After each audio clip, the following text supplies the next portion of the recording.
My name's Anthony. I'm the head chef here in Sydney at Aqua Dining restaurant at Milsons Point. Today I'll be producing roast turkey, awesome for any occasion, especially taking all your time out of the kitchen on those special days when you can be with your family and friends. I've got here a beautiful fresh, free-range Lilydale turkey, which we're about to roast.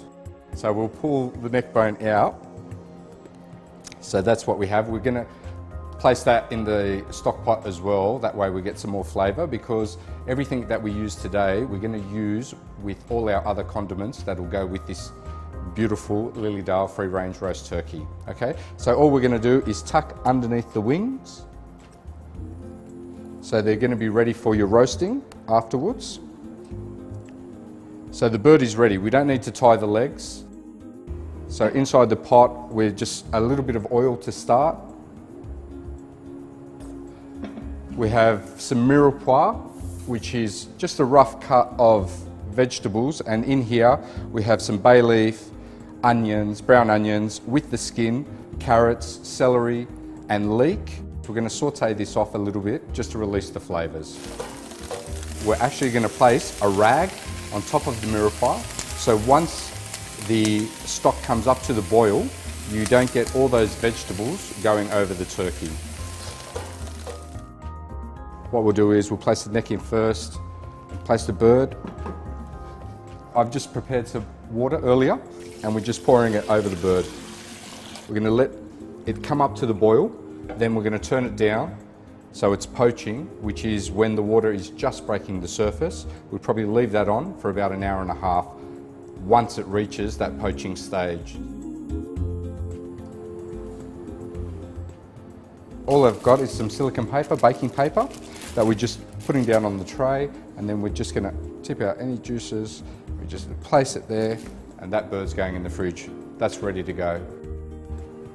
So we're making the stuffing for the roast turkey. We have inside this lovely jug here, we've got some of the stock. I'm going to put a little bit of oil in the pan, some brunoise, or a fancy French name for small diced garlic and onions. Heating it up, we're going to throw in the echallots, sage and some rosemary. We're going to add the stock. We've got about 100 grams of butter, which we're adding in. So we've got some salt, pepper. So now we're adding the herbs. So we're going to add a little bit of white wine. Boiling up lovely there.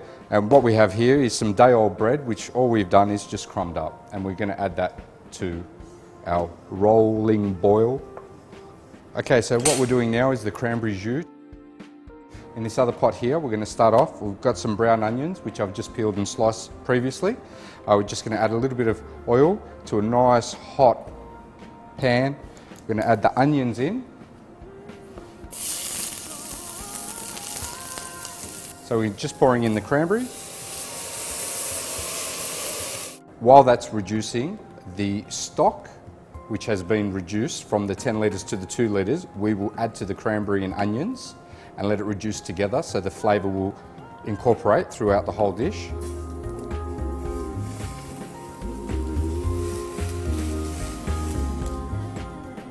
So this is coming up to the boil already, as both are hot. So we'll leave that on the back burner to boil up.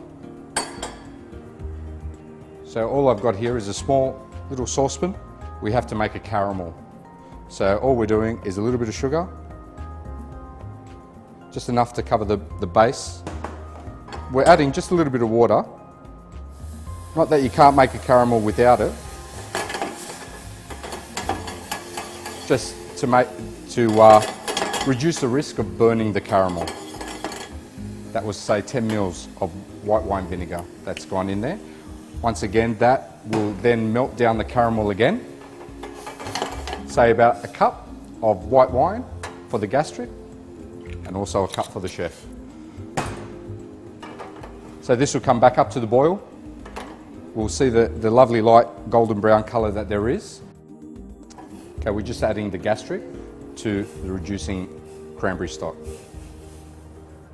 All I have here is a little ladle, little bowl. All I'm doing is skimming any of the scum that comes to the surface. And all you do to test it, you just grab a little spoonful, put it on the plate and just see how it runs on the plate. Once again, if you like it nice and thick, you won't have much to do. If you like it a little bit thinner, there'll be enough to go around for everyone. So we've got our beautiful Lilydale free-range turkey, which we've poached previously. We've made our stuffing, and all we have in here is just a little bit of butter, which I've just melted down in the microwave, which we're going to brush the turkey with, so then we can roast it. So there's no easy way or pretty way of doing this. It's a matter of putting the stuffing in the turkey. This can be done 2 days, 3 days in advance, left in the fridge. It will take about 25 to 30 minutes to roast in a beautifully hot oven. Melted butter. Your stuffing won't overflow because the bird is already shrunk to its final cooking stage. It's just placing the turkey in our roasting tray, and that's all. It's been 30 minutes. Our Lilydale free-range turkey is ready. So now we're just going to place that on the carving board. I'll just let it cool down a little so I can handle it with the tongs. But what we've got here is our cranberry jus, which is reduced down to a beautiful consistency. So all I'm going to do is pass that. So all I've got here is a chinois, Chinaman's hat, a little jug.